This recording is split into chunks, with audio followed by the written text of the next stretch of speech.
So, again, hi everyone. Thank you for joining us tonight. We have a really interesting conversation tonight, and we will talk about business architecture.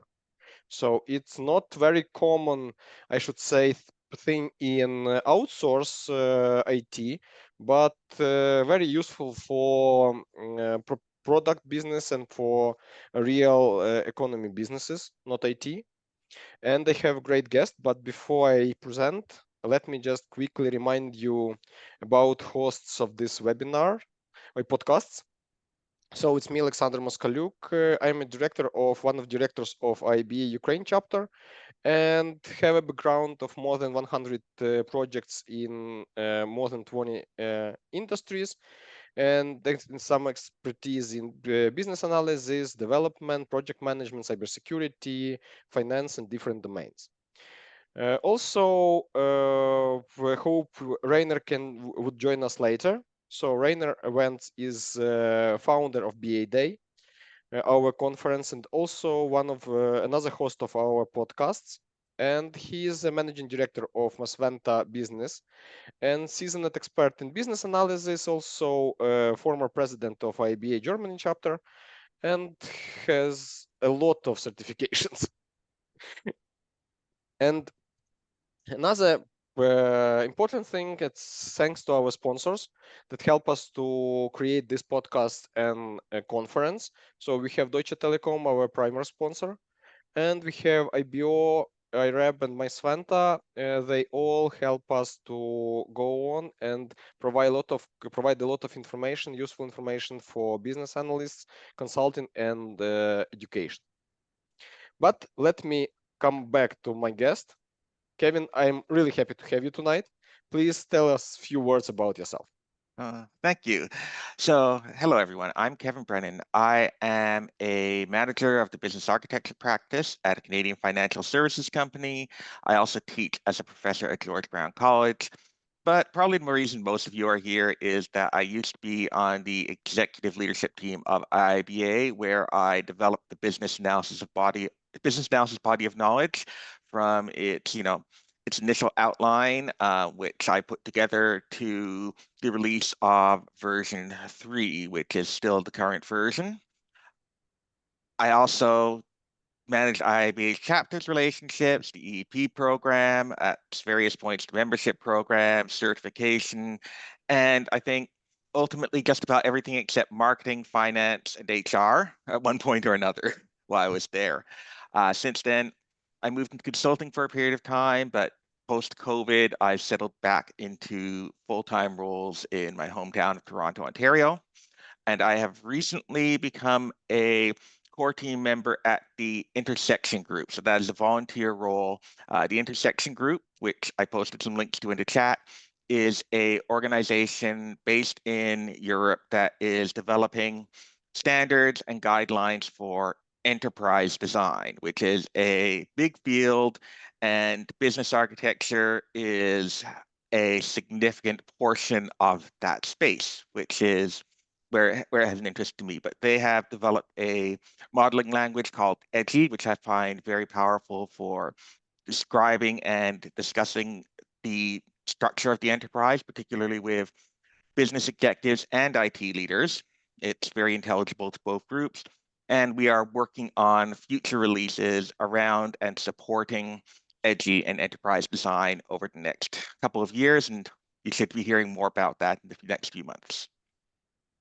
Great, and I anticipate a really interesting conversation because currently I'm working on building IT infrastructure for manufacturing company, and I have a lot of questions to Kevin, and I hope all the answers and our conversation will be really interesting for our audience. So let's start. Just small, quick outline. So we will talk about differences of business analysis and business architecture. We will talk about skills and competencies, how a business analyst can become a business architect, what are challenges and misconceptions about business architecture, and also what is the future. Will AI replace business architects? Yeah. hype question, but hope not. And maybe at the end, Kevin can provide us few advices how to become a business architect. But let's start from the simple question. What is the difference? Well, the answer, I think, depends on who you ask. If you ask a lot of people who come from the business architecture space primarily, they'll say they are completely different. From my perspective, having done both, they are not. I think there is a difference, but it is one more of degree rather than kind. I mean, fundamentally, both business architects and business analysts do certain similar things, right? We're working with stakeholders. We are understanding, identifying business needs. We are mapping those needs back to initiatives, project changes, right? Whether they be IT initiatives or process changes or other changes in the organization.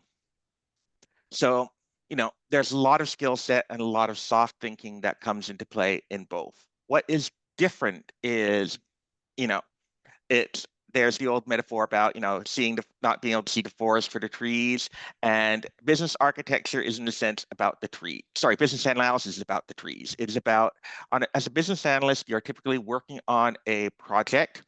There is usually a defined scope. How well defined, of course, is not very sometimes, but there is generally a scope, an objective, a set series of outcomes that you're trying to reach. You have an idea of how you're going to do that going in. As a business architect, the view has to be longer term. You're typically looking multiple years out. You are identifying and defining the nature of projects that might have to occur. You are looking at the business environment and the changing business strategy and trying to figure out how that is going to affect the actual operations of the business, whether it be processes or systems. So it becomes a open-ended question, much more open-ended kind of thing, right? So as a business analyst, you would be tasked with, okay, go out and get the requirements to build a system to do X. As a business architect, it would be something more like, okay, we need to increase our sales by 10% next year, and that means rolling out a new product series of new products. How do we do that? What do we have to do in order to make that happen? Right? So, or even more open-ended in the sense of, you know, we want to improve our productivity or lower our costs. What would we do to do that, right? So you're having to go and explore and figure out the answers rather than pursuing a set topic or set of agendas. And finally, of course, you're working at a much more senior level. You're typically your stakeholders at a business architecture level are going to be directors and up. Yeah. So, but it sounds like you're talking about more business than some analysis, because you're talking. It sounds like business architecture is more about analyzing business, like I don't know, economic analysis or financial analysis, or Well, it's no, again. that's more of the input into business architecture. Business architecture is still focused on the organization itself, right? So you're still thinking about the capabilities that you have, the processes you have in place, the systems you have in place, and identifying based on the various drivers that are affecting the business strategy, which are, and that strategy is going to be defined by senior executives in the organization, as one would expect, right? What is it that the business needs to do to achieve those strategic goals? What are the outcomes it needs to do? Where does it need to put new systems in place? Where does it need to do new processes in place? And what kinds of projects should we be thinking about 2 or 3 years down the road? So it is a kind of longer term, more strategic view of the organization, but it is still, you are still supporting and advising business leaders on what it is that they need to do in order to achieve their goals, right? They're the ones who are setting and defining goals. So we can say, for example, to compare us, that business analyst often acts as a bridge between our business stakeholders and development team, just trying to help them to understand each other and provide some experience to help to find some solution. And in this case, we're talking about some high-level directors or senior level executives and from different areas, yeah, We're talking Yeah, about, for so example, yeah, in a sense, you could say that, part the role ends up being a bridge between, the senior business executives and the IT leadership team, right? Is helping to connect the dots between what the business leaders want to do and what the IT or other teams need to do. Now, I know in some organizations, business architects aren't part of the IT team. They report into a strategy organization or similar. But at least in my personal experience, it has usually been an IT role, and a lot of the requirement for it has been around IT leaders wanting somebody who can speak business, if you know what I mean, right? They yeah. need somebody who can get in and talk to the executives and actually communicate about what IT is doing in a way that business executives understand and is meaningful to them. Yeah, and for me, it was always an open question, because often when you talk to business people, they just think about business architecture as a process building. They're building processes in their company, trying to make them more efficient and to create some KPIs, etc. But for me, it's more. I think it's more efficient to build not processes but systems that make these processes possible.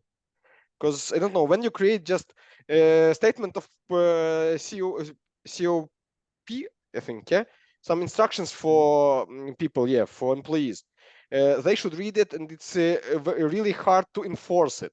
But when you have a system form with some not optional field, so there is no way to do it differently. So what do you feel? What's more efficient? I don't know. Maybe from your point of view. So building processes or building systems? So I tend to prefer, when possible, to go for process improvement over system development, simply because process improvement can be faster, cheaper, and easier to do. But the reality is that, that's not always going to be possible. That's not always the case, right? And it's also true that some processes are not easily optimizable, right? Because that also depends on the nature of the process itself.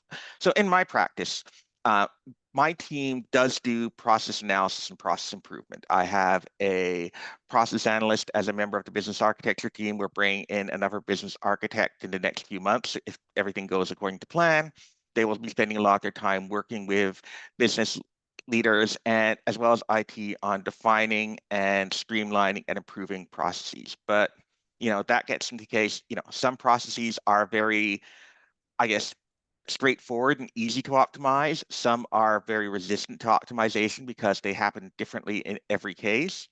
And in some cases, there's only so far you can get with process optimization. It doesn't necessarily, you know, you can take it to a certain point and then you run into a level where you need to look at automation or other kinds of system improvements in order to get the process to move any further. And as you say, you're going to have situations where it depends on what the nature of the problem is, right? If the problem is that you're getting bad data in a lot of free-form fields, maybe putting a system into place is the right solution. Every one of these cases is is unique in my experience. Agree, totally agree with you. And what do you do when, for example, when you start talking to executives from different departments, and each of them just starting to protect their functions, and inside they create their own systems, and that they don't interact with each other, and you have just they just duplicate data, they just create a lot of extensive data, and a lot of mistakes because during exchange of this data. And Yeah. how do you work with this? Well, you're describing the exact situation that causes enterprise architecture to become a needed discipline within an organization, right?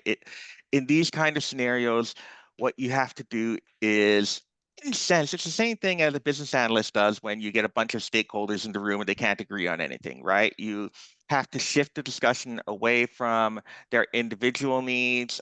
Sometimes you may need to reach out to their mutual manager and say, basically, look, we have to get these people all focused on what the need of the organization is, what the need of business is, and not the need of their individual departments.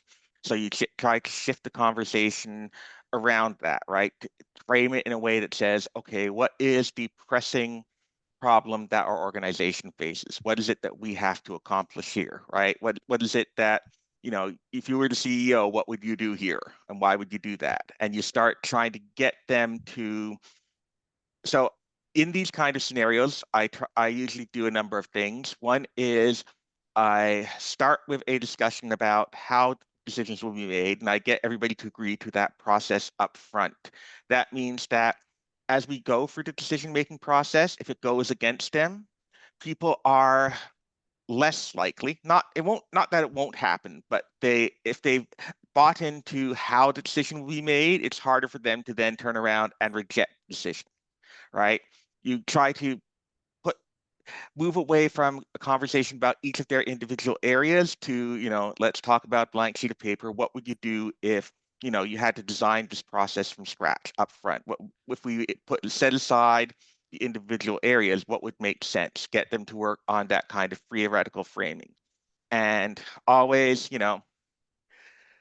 there's always the benefit that can come from incentives, right? If the organization is really willing to commit to it, they will put in place targets and goals that say that these things need to be achieved and outcomes that require those things to be achieved, so that executives will be focused on how to get to those long-term goals rather than protecting their own little fiefdoms. But that all requires a willingness by the organization to shift in that direction, right? A willingness to commit to saying, hey, this is where we need to go. Another tactic that gets used, especially at senior levels, is that this is why companies sometimes go out to consulting firms. Because sometimes bringing in somebody who is seen as neutral, or that might be you, or it might be somebody from external, but a person who can be seen as neutral and not beholden to any of the existing groups in it may be able to bring things together towards that outcome. So in short, reframe, be solution focused rather than internal structure focused. Get to the solution, get through the process, get them to an outcome. And only once you have, this is what it should look like in the future, then the conversation can come back to what does that mean for our existing organizational structure. Yeah, and to support this, I should say that in my practice, I often start to use this model from my ABA and start to remind my stakeholders about value. And we're talking not about value of each department, but more about value of organization. And then when they understand that they create not value but costs, but expenses, just trying to duplicate process, duplicate data and mistakes. So it's sometimes it's much easier to help them to change, their position and come to the common solution. And but there is always a tricky question, because if you're talking about business architecture, you often, I think, you need support of chief executives. Yeah, because without support of head of the company, it's very complicated to put all the other departments together just to trying to build them in one system. And Yeah, there is always, for me, it's always tricky question, because sometimes, not often, but sometimes goals of the chief executive can be different from the goals of organization. it can happen, yes. And so another method I would use in that kind of situation is, instead of focusing on where you want to be in the long term, look for what is achievable from where you are now. Part of it is always meeting the organization where it is today. So, one of the things that I would ideally be able to do as a business architect is to design and articulate and share a business capability model that everybody in the organization could look at and say, yeah, that represents what we do, how we do business, and how we work. But that might not be possible. So you say, okay, well, what's a step towards that? Well, maybe I develop an business technology capability model or something like that, which is I'm going to position it as IT only. I'm going to position it as this is the capabilities that our IT services provide and support to the business, because that gets out the conversation away from, do you business executives feel that this model is an accurate reflection of our business, and where they may have no agreement, and down it lessens the stakes for them because they're being asked to agree is that this reflects what they need from IT, right? Or if you can't get there, maybe you focus on one of the business units. It's always about find a achievable objective that you can do, that you can actually accomplish, that will move you a step closer to your long-term goals, right? Rather than saying, well, if I can, I need to start on my long-term goals, my long-term vision right away. And if I can't do that, I'm stuck, because I have seen a lot of architects get into that. They want to build the ideal or perfect model the way that, they've been taught from TOGAF or the Business Architecture Guild or whomever it should be done. And they never get anywhere with it, right? They can't construct a model, or they construct a model and there's no acceptance because they're trying to take on too big a jump in their first effort. Yeah, and for me, it's like a fight between waterfall and agile. So yeah, you want to create the perfect IT or IT architecture, but you start building this and you understand that that's no end of this. Yeah, because technology changing, you need to upgrade every time your systems, your hardware, and it's just going and going. And sometimes to band-aid your processes with some no-code or low-code applications or just solutions, even with Google Sheets, for example, Mhm. can be a small achievable goal that helps you to show the results to stakeholders, to buy in them, Yeah.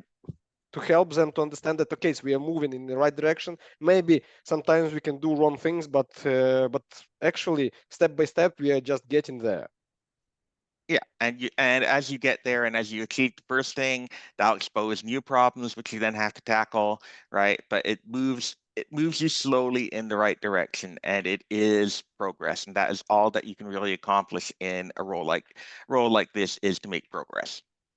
Yeah. And okay, so we're talking about business architecture, and we're talking about talking to executives from different departments of the company. And in this case, you should be, I think, more skilled than I don't know, standard business analyst, because you should understand the problem on the level of executive of the company, of the executive of the department, not just understanding the, I don't know, the simple process of moving items around the warehouse. So well, let's talk about how to become a business architect. So what do you think? What knowledge? What domains? What I don't know. What courses or books should read and should know business analyst or to start prepare itself who wants to be a business architect? Well, I don't think there's any, at least yet, there's no, straightforward, simple path to getting into this role, which is both good and bad. It's bad in that, it's not like you can go out and take a set number of courses and bang, you're going to be a business architect. But on the other hand, it means that there is a lot of different pathways or a lot of different ways to get into this space. So I would say that it is very helpful, not necessary, but helpful to have actually managed a business at some point or another, or to have been a line manager, because one of the things that that does for you is it gives you a very solid appreciation of the kinds of challenges that an executive is going to be facing. You need to be able to think in terms of, profit, loss, or other outcomes. I mean, you're not necessarily a for-profit organization, but whatever the kinds of measures and metrics that are looked at that determine whether or not somebody is successful, you need to be able to think about how the things you are doing affect those outcomes, right? So if you're trying to, if you're in a for-profit organization, what are the things you would do to increase the profitability of the company, right? What would you do in order to reduce costs? How would you be able to tackle increasing revenue? Because ultimately, if you're in a hospital, it might be about patient safety or about better patient long-term outcomes, right? It could also be about reducing costs because healthcare systems are struggling to manage the as always, manage the cost of treating patients, being able to treat patients more efficiently, more effectively, get them out of the hospital faster, is a good and positive outcome. right? As long as you can do that without endangering their safety or long-term health. Whatever it is, though, you have to be able to think in those terms and look at the organization and the business in terms that are going to be meaningful to your executive leadership. So if they're focused on growth, then you need to be able to talk growth, and you need to be able to show them how initiatives are connected to and driving growth, right? So you have to shift in a project. There tends to be a focus on deliverables, right? We get the requirements document done and signed off, right? Then we build the system that matches it, then we test it, then we implement it, then we fix any issues that come up. We handle change requests with the goal to being to get to the end of the project. In a business architecture space, you have to be able to think in delivering on the strategy, delivering on the business results. And that's because that is what the executives are care about. They and they need to hear that you care about it too in order to take you seriously. You need to understand how to be able to go and look at an organization and find opportunities for improvement, find opportunities for change that are going to drive results, right? You can't rely on your stakeholders to tell you what to do.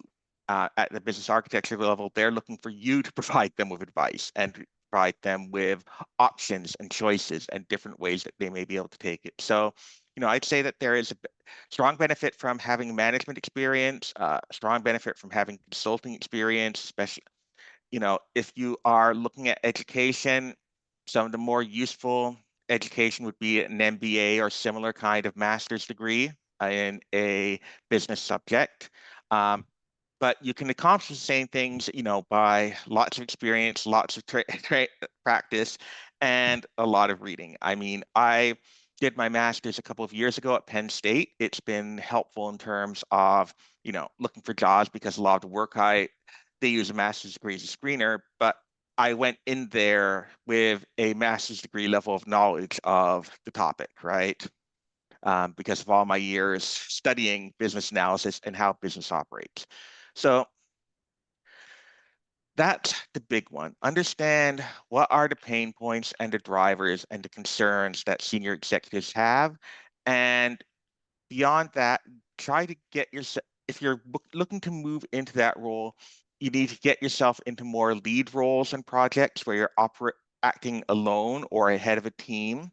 You need to be able to talk to the sponsors and the project manager about the project outcomes and whether or not they're being delivered, and be comfortable, building business cases and making the argument for making choices around that project rather than, relying on your stakeholders to drive the business outcomes for you. The more that you can get engaged in that kind of thinking, the more that you can learn to connect the results of your project to the business results that are being sought, the more prepared you will be to move into a business architecture kind of role.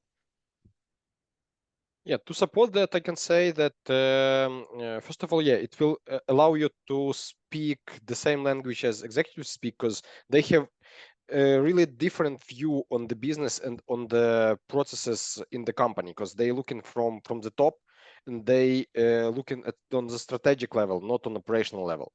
And on the other hand, if you are in-house business architect, often you will have your own team, and you should develop and support your own team just to be able to build this architecture, because there will be a lot of questions, and every time you deliver something, you will have 5 more tasks to build on, and you need your team, and take into account that your team will work as well with executive level, with chief of departments. It should be really clever and experienced people. So you need to understand how to educate your staff and your employers, just your team, to help you to support all the tasks you want to provide. Yeah, so just to summarize, we're talking that we say that first of all, it's really important to have real practice, real practical experience in business, yeah, just to understand how it works. And on the other side, again, we're still talking about technologies. And in this case, what do you think? What level of IT understanding should be? Should business architect just know everything, I don't know, from developing on C++ or I don't know, assembler? Or it's enough to understand the main systems and how they work, all principles? So I don't code and I never have, other than, little toy projects, right? I am not a developer. I didn't start as a developer. Actually started as a business analyst in my career. Um, I still do not consider I am still a business person's idea of a technical person rather than a technical person's idea of a technical person, which is to say that, like I'd say a lot of BAs can. I can talk to developers. I can, somebody can present a solution architecture to me and I can follow along with what they are saying. I would not presume to design one myself, right? But I can at least understand when they say, hey, here's architecture A versus architecture B versus C. Here are the trade-offs. And I can take that and say, okay, well, from a business perspective, I think this trade-off is more acceptable than that one, right? And so I would say that a familiarity with technology is helpful in most business architecture roles, but technology expertise, like deep technology expertise, is definitely not necessary. I would even say that sometimes technological point of view can be, so it will be useful anywhere in any way. But sometimes when we talk about business, it's always about earning more than spending money. And IT is always its costs. It's always costs. It's some new tools, new programs, new software, new hardware, new everything, and it's cost a lot of money. And for technical guys, it's interesting to work with all this stuff. When you look at this from financial point of view, you just think, okay, well, guys, why do you develop Windows 11? Windows 98 and it works perfectly. It costs nothing.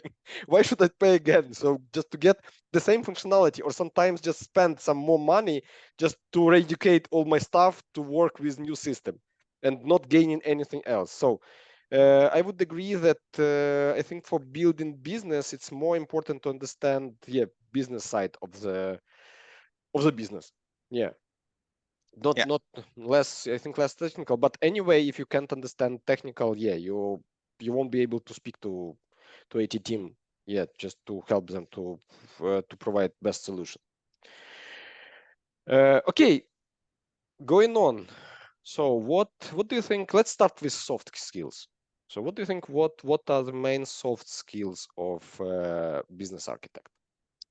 Well, the soft skills are, again, some of the more transferable ones from the BA role, right? It is about understanding your stakeholders, being able to empathize with a wide range of points of view, being able to facilitate conversations, lead to lead those conversations, to get people to articulate their real challenges and their real needs and their real pain points. Um, right? All of those soft skills, all of that ability to hold those conversations, to do the analysis, and then to present back an outcome and set of recommendations that people can act on are key to being a business architect. I think that one of the things that gets de-emphasized a little bit in some respect is, there are modeling languages and notations that are usable at the business architecture level. There is Edgy, which I post from the intersection group, which I posted a link to. There's Archimate, which is from the open group, which is a much more, well, it's a much more robust, but a much more complex language, right? I have found in my experience that something like Edgy is good for conversations with a wide range of stakeholders. Archimate is much more, it's like, it's like BPMN for processes, right?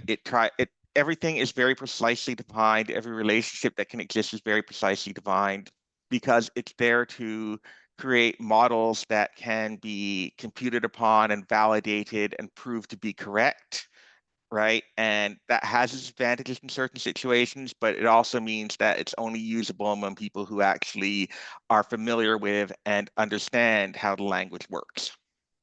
I have found as a business architect that honestly, a lot more of it is about communication. I need to be able to do analysis. I need to be able to think through problems, but being able to communicate those solutions back and persuade people that, what they're going down the right path, and when they are resistant to a suggestion, to understand, taking the time to understand why they're resistant, what it is that they may not be seeing, or what it is that they may be viewing very differently from you, is critical to help get to a viable conclusion, right? So a lot of it is going to be about bringing stakeholders together and building consensus around a course of action or a strategy. Okay, let's a little bit go back to soft skills. What do you think about diplomacy? Is it more diplomacy in business architecture than in business analysis, or less, or equal? I'd say probably similar. It is. The difference is that I have found as a business analyst, there were a lot of times where you get into a conversation and then you have to escalate up a few levels to reach somebody who can make a decision. As a business architect, there's less escalation. Not that there's never any escalation, but you often are talking to people who are decision makers, right? Who can say yes or no in their own right. So there's certainly a need for diplomacy because you will have conflicts, you will have disagreements, you will have times where people are saying something and you're like, why would you think that? Do you not understand what I'm telling you? And then you have to stop going down that path and try to understand, well, what is it that they are expecting or looking to see, and how do I adjust my messaging to take their needs or goals into account?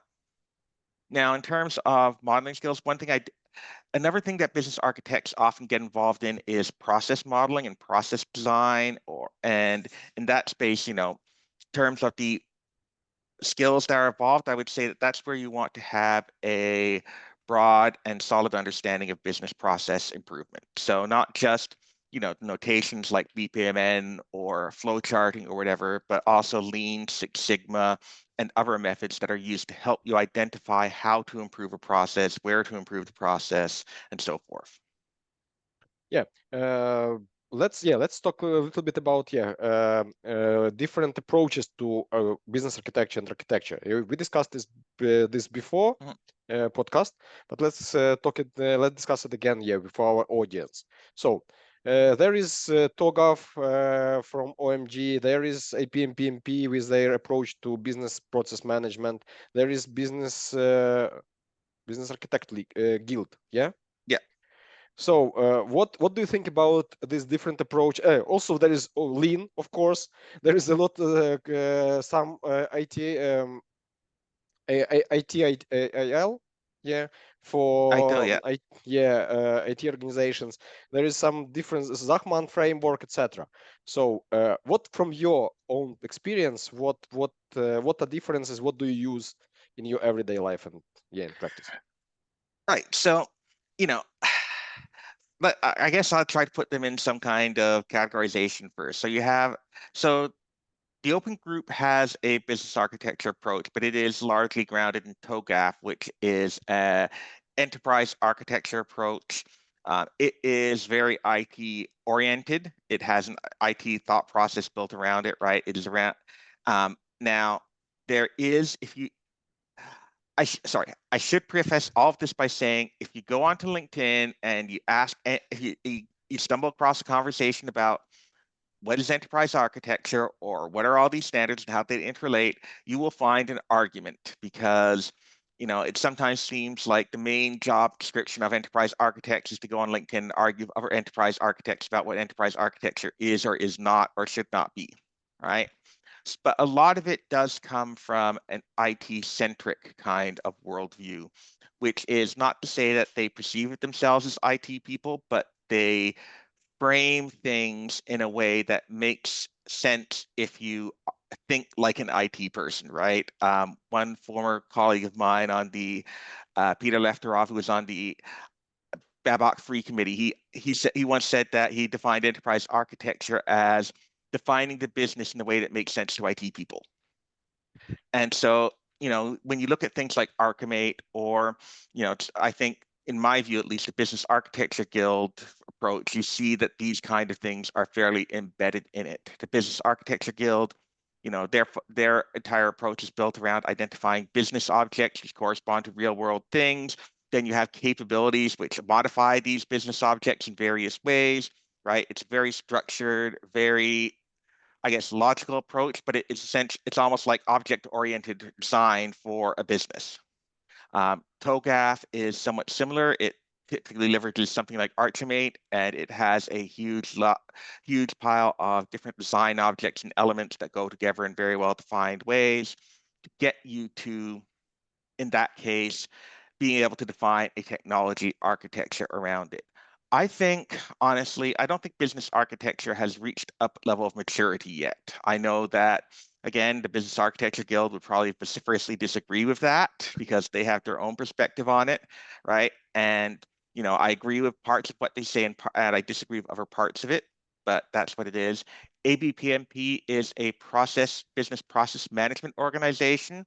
And so their approach to business architecture is very business process centric, right? It is about what the processes are, how they are supported by systems and capabilities and staff, right? And defining that kind of end-to-end view.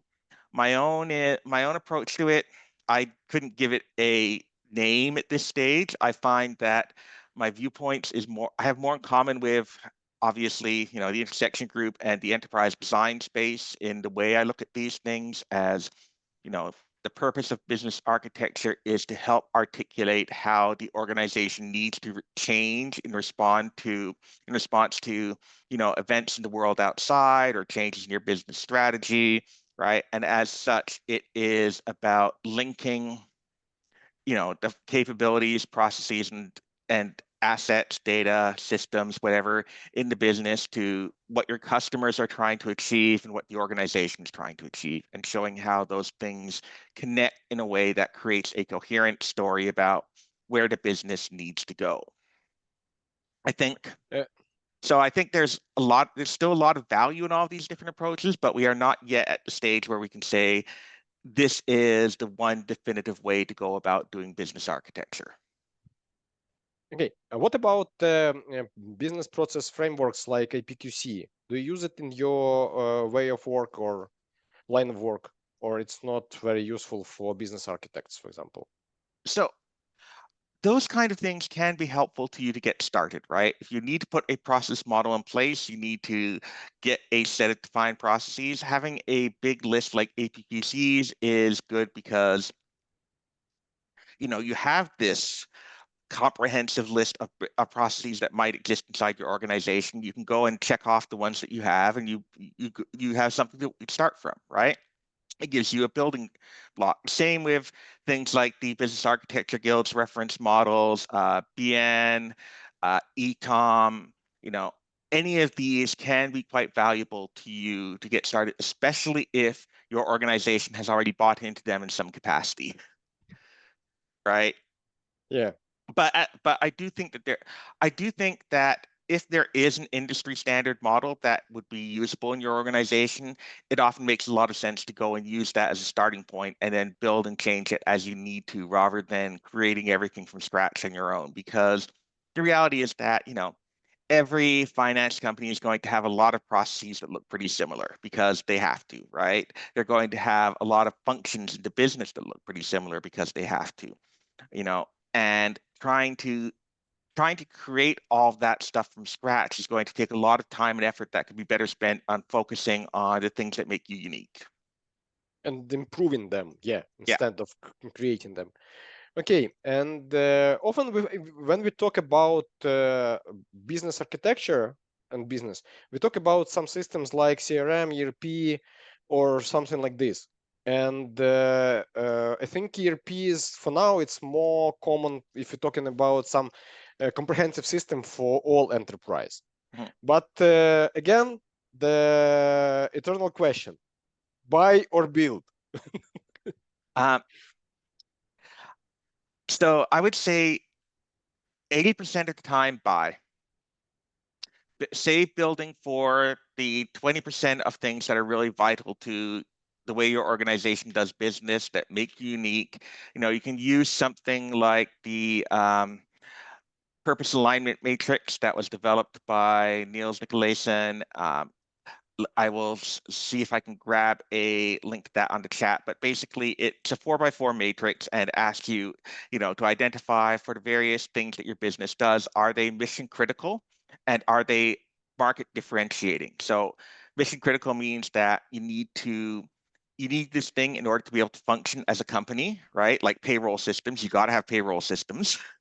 If you don't have payroll Mhm. systems, you can't pay people. If you can't pay people, that's bad, right? And Yeah, it doesn't work right? somehow. And market differentiating are, of course, the things that make your company unique in the marketplace, that make you different from other organizations or other firms or whoever, right? They are things that are fundamentally essential to your strategy. And the point is that, if you are building things that are mission critical, but they're not really market differentiating, like your payroll system, your HR systems, your finance systems, probably in most cases, those are things that you only need to be as good as other firms in your industry, and you should absolutely go out and buy those things, right? If you're going to invest money in building, invest it into things that are market differentiating, that make you unique and that cannot easily be replicated by other firms, because that is how you're going to build your unique value proposition.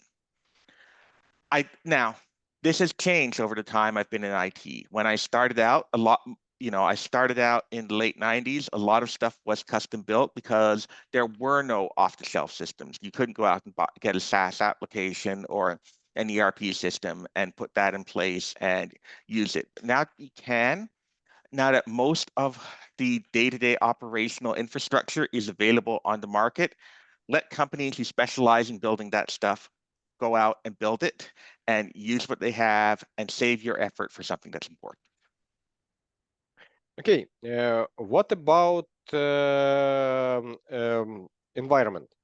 So what do you think? Would you recommend to try to stay in one environment like Microsoft, AWS, Google, for example, or something like this, or it can be combined?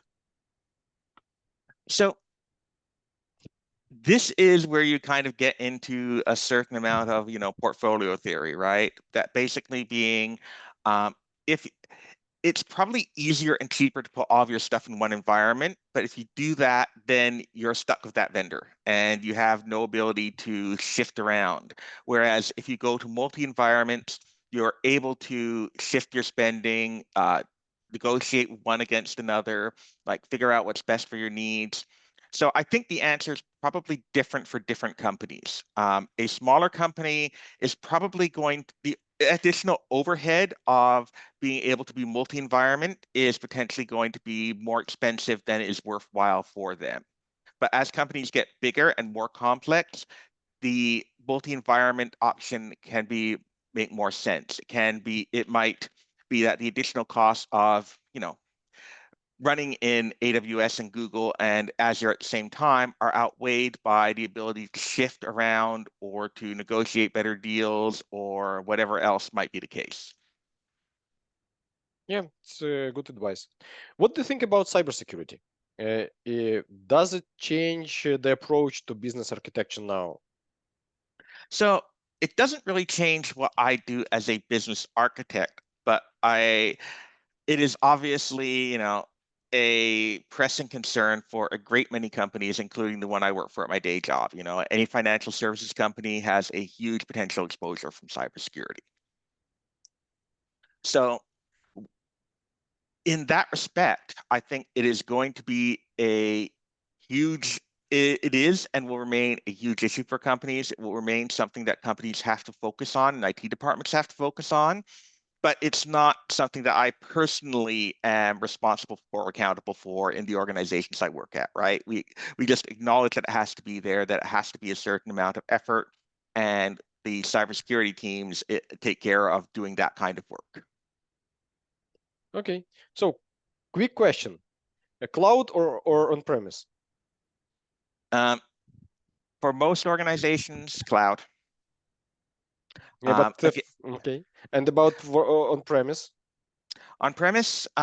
So if you're big enough, if you have your data center needs are big enough, it can be cheaper to go on-premise. And there are companies that have benefited from that, but they tend to be large IT firms. Again, if you are a small to medium-sized company, you probably will not have the economy of scale necessary to make your data center cheaper than Google's, right? Like Sure.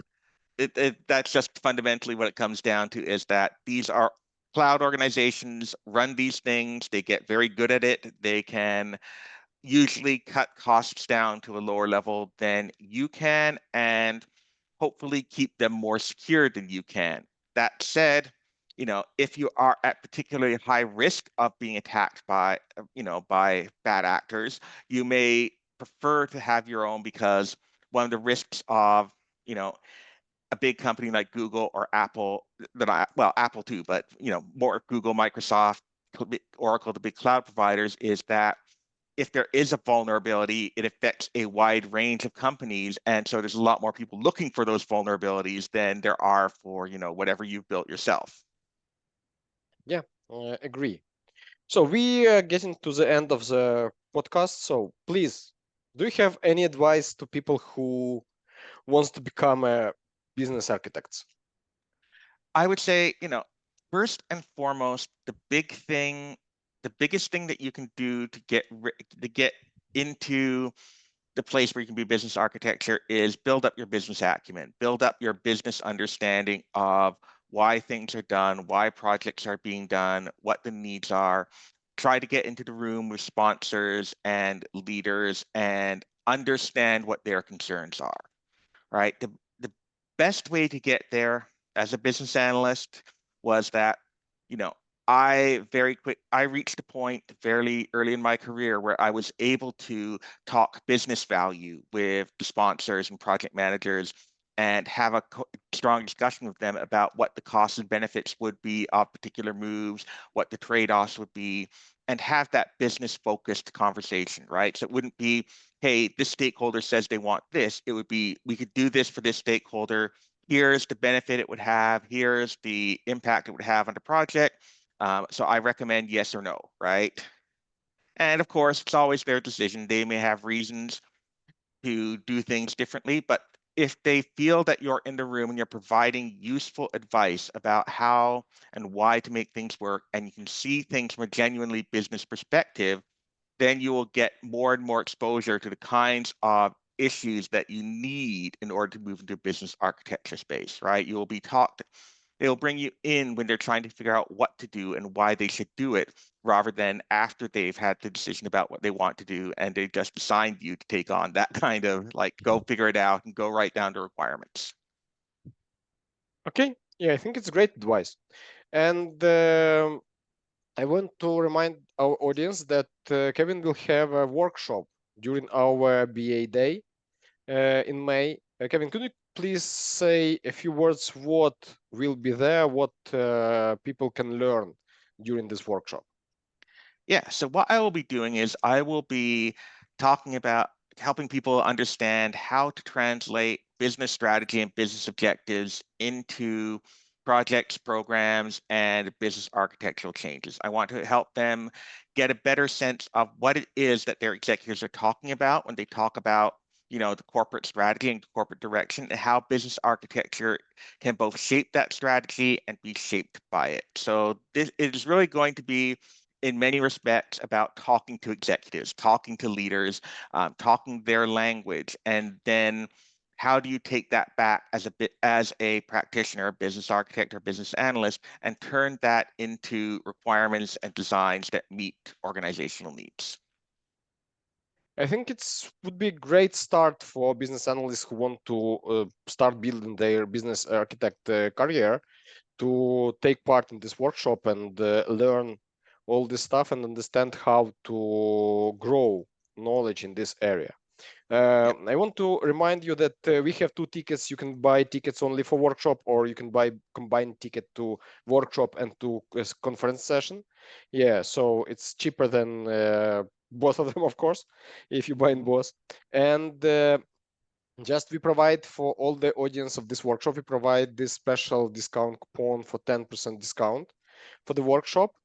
and please use it. But remember that there is limited number of places at the workshop, and don't forget to book it as soon as possible, because it's one of the most interesting workshops during our conference. Yeah, there is a lot of them, but if you want to be a business architect, I think this it's one you should visit for sure. Okay, small reminder, we will have our sixth European BA Day on in May. We will have two workshops day on 14th and on 16th, and we will have session day on 15th of May. And we have few minutes left, for our podcast. Maybe we have any questions from our audience. Just while we're waiting, what do you think what do you think the place of AI tools in business architecture? Just forget about AI.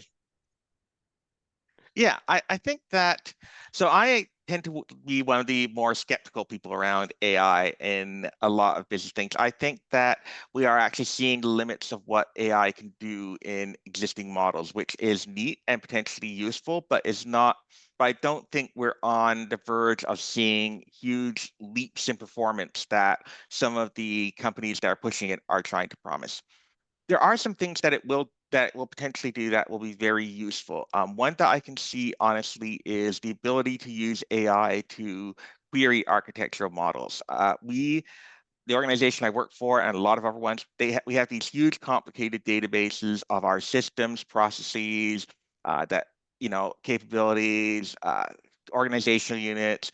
We have linkages across them. We have all sorts of data in them around what they look like, but actually getting information out of that database in the hand quickly is hard. It requires specialist knowledge right now of various graphical query languages. And one obvious use case for AI is to be able to ask for scenarios, ask for, say to the AI, if we wanted to, move from the cloud to on premises, what would be affected? What would change? What would the impact be? And have it pull back, you know, that information, right? Or we want to do a change to improve this onboarding experience for customers. Where are the systems that would be impacted by it, right? And to be able to quickly and easily, from anybody, to be able to quickly and easily query that database, get pictures, get information out of it, I think would go a long way towards making architectural information much more consumable and much more usable, and help to integrate it far better into business thinking and business strategy, because business leaders would be able to ask questions about the architecture and get answers, right? Without that having to go through a complicated process. So I think that is what I would say is, to me, the big low-hanging fruit that AI offers for architects. Yeah, can't disagree. And we reached the end of our podcast. Kevin, thank you very much. It was Thank you. really engaging, conversation. Hope our audience got understanding on what is business architecture, how to become business architect, and what you should know to be a good business architect. Anyway, just don't forget to use this discount code, and don't forget to book your seat on Kevin's workshop. It will be really useful if you want to select this career path. Thank you very much again. It was a pleasure having you. Thank you. Yeah, It's been so great. It's been a great talk. yeah, And thanks everybody for coming. thanks everybody for coming. See you on next podcasts, and see you at the conference. Bye.